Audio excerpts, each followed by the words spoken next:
of 2023, two movies were released within close proximity of each other. These movies being Barbie and Oppenheimer, which later become known online as Barbenheimer. Some of you might have seen this yourself, as according to a survey I sent out, most of you use social media relatively actively throughout your daily life.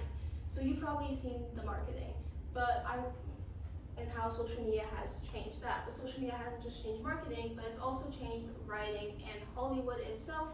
And that's important to me as someone who wishes to go into film, and because of that, social media is changing a lot of film, and someone who wants to go into film, it's important that I know what it's changing and how it's doing it, especially when it comes to marketing. As I talked about with Barbenheimer, there was a lot of discussion with it, and that was actually a marketing strategy.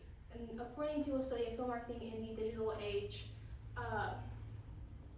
engagement is a huge thing, especially with online discussion, and they'll also post things online, such as behind the scenes interviews and clips of the movie in order to get people to want to go to the movies, and they'll talk about it, and hopefully they'll post more content about it so that more people see it and they want to go to the movies as well.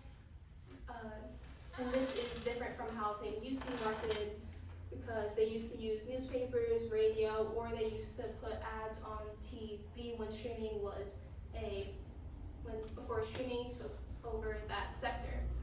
But social media has also changed something within us. It's also changed our attention spans. And according to IBT College, a film school, it's changed our attention spans to around 8 seconds, which is less than a goldfish. That being said, movies are now being written away so that you have to earn the next few seconds of someone's attention. This means that within a few seconds of a movie, they will put something like a huge chase or a big explosion in order so that people sit down and watch the movie. This also applies to whether or not they'll click on or off the movie, or they'll go on their phones during the movie, which is known as second screen viewing. According to an AV Club interview, with Matt Damon, second screen viewings are when you take out your phone instead of looking at the screen and getting that part of the visual aspect. You are instead looking at your phone and you're not paying attention. And so because of that, you obviously miss a huge part of the film. Whether it be what someone's doing, what they're feeling, or if they're crying or not. And because of that, the actors themselves have to make up for that. Whether it be saying audibly something like, "I'm sad right now," or whether they're doing an action as I just dropped a note card on the floor.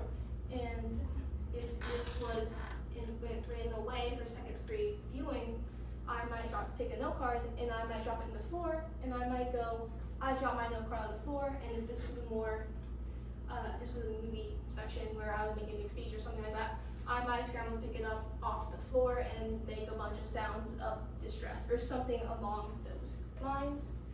Because if you were on your phones, you would not see that, and so you'd obviously miss that aspect of the movie if I said nothing. And with that in mind as well, you might be wondering how this affects Hollywood.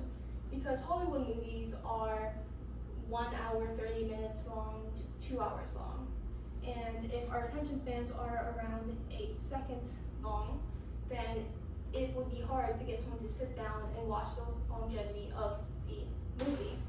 Well, according to Digital America, which is a site by the University of Richmond, which is very prevalent in the film space, Hollywood is trying to combat this by producing more low-risk content, which are things with characters that you already know or have some sort of idea of who they are. These are things such as sequels or any sort of superhero movie.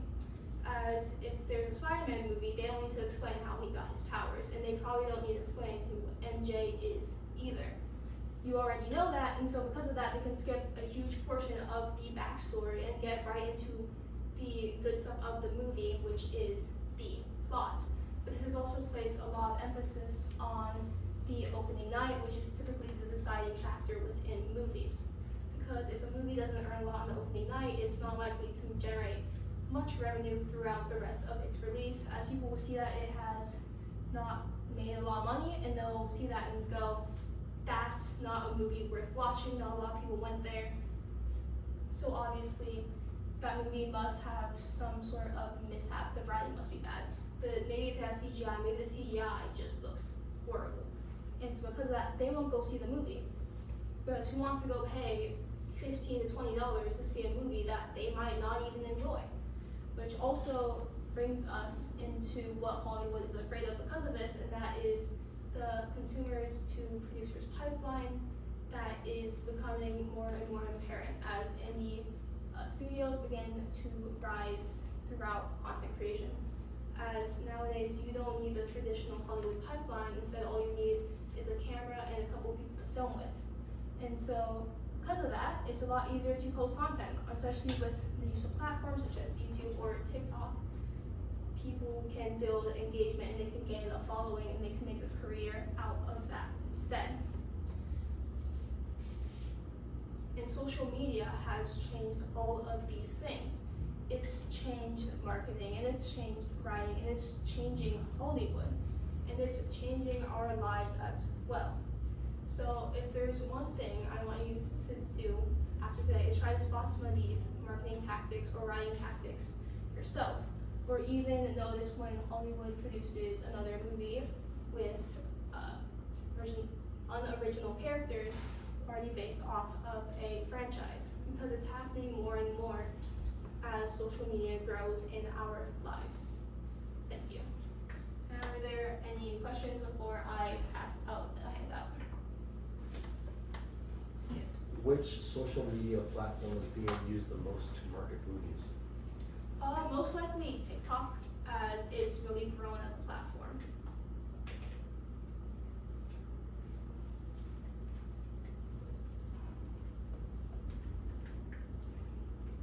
I did a really good job. Yay. What's the biggest social media platform? I'm not sure about that. If I had to take a guess, it might be YouTube and TikTok, just because it's gotten more worldwide these days and there's a lot more people using them. But there's also been bans about with social media across the world, so I can't give you a clear answer on that. That's a hard toss-up between So TikTok. So Facebook's not even close to one of the highest. Probably not. I thought it was. Does anybody use Facebook anymore for marketing? Yes, it's being used, but not as much, as the target audience for marketing and movies typically is between the 18 to 29 range, and in that range, not a lot of people tend to use Facebook. Do you think that TikTok is like the main reason why our attention spans have gotten so short, or do you think there's other contributing factors? I think it definitely is, especially because with YouTube pulling out YouTube Shorts, they did because TikTok was gaining so much attention with their short form content gaining popularity. I think it is definitely a driving factor in attention spans. So what do you think the age group is that they, for new movies and stuff that they targeted? I said that it's between like the range of 18 to 29 that they typically target. Because if you're below 18, you can't really see a movie without either parental permission, or you typically, without your family.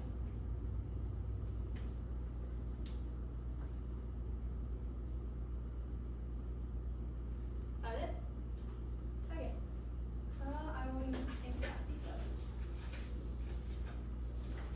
Actually, you can just take one and pass it down.